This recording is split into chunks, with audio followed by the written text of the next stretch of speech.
अब आइए किधर? उत्तर प्रदेश। उत्तर प्रदेश में पिछली बार बीजेपी को शायद 55-56 सीट थी। 62+2 64 सीटें थी। अच्छा, 64 सीटें थी। हाँ। लेकिन पिछली बार और इस बार में एक बड़ा फर्क यह है अभिषेक, की पिछली बार मायावती और अखिलेश एक साथ थे। बिल्कुल।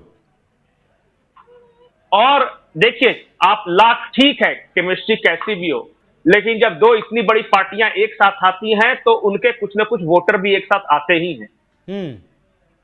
इस बार मायावती अलग और अखिलेश ने यूपी के दो छोरे, वो राहुल गांधी और अखिलेश यादव दोनों साथ में। बाद में बहुत क्लोज फाइट हुआ स्थानीय इशू के कारण। और उत्तर प्रदेश की खासकर बात करूं तो कांग्रेस को और समाजवादी पार्टी को यह लगता है कि उन्होंने संविधान पर खतरा है जो नैरेटिव चलाया, उसका असर बीएसपी के वोटरों के बीच हुआ है। और ये कांग्रेस का भी कैलकुलेशन है, समाजवादी पार्टी का भी कैलकुलेशन है कि बीएसपी के बहुत सारे वोटर हमारी ओर आए हैं संविधान पर खतरे के नाम पर। लेकिन हमारे जमीनी आंकड़े ये कहते हैं कि बीएसपी को जो भी है, मेरे हिसाब से 2.5 से 3% वोट मिल रही है इस बार के चुनाव में। और उसके बाद जो भी उनके वोटर्स का शिफ्टिंग हुआ है वो दोनों तरफ हुआ है। मतलब बीजेपी की ओर ज्यादा किधर गया? बहुत सारे वोटर शिफ्ट हुए, ज्यादा बीजेपी की ओर शिफ्ट हुआ है। और ऊपर से जयंत चौधरी साथ आ जाते हैं और राजभर भी साथ आ जाते हैं। बिल्कुल बिल्कुल, इसलिए मैं कह रहा था कि पिछले लोकसभा चुनाव 2019 हुआ और जो लोकसभा चुनाव 2024 हुआ, इसमें बीजेपी के पास प्लस फैक्टर क्या क्या है।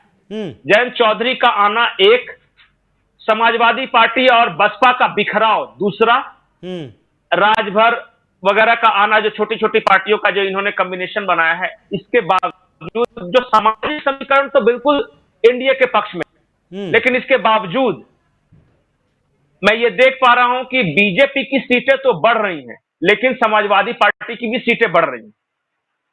कांग्रेस को सिर्फ एक सीट आ रही है अभिषेक, मैं साफ साफ बता रहा हूं, सिर्फ रायबरेली की सीट है वो, बस सिर्फ एक सिंगल सीट है। समाजवादी पार्टी कहां सीटें बढ़ाएगी? हमारे 5 सीटें उसके पास नहीं, 5 सीटें थी, लेकिन इस बार उसकी सीटें बढ़ सकती है, 1 बढ़े 2 बढ़े।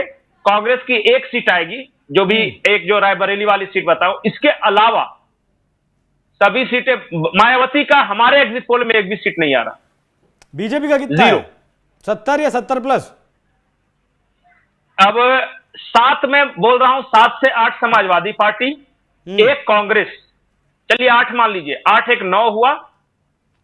तो मतलब आप मोटा मोटा कह रहे हैं 70 सीटें आ जाएंगी बीजेपी की। यहां 70 से प्लस है, 70 प्लस है, 70 आ जाए 71 आ जाए, यही दोनों में फिगर में रहेगा, 70 71।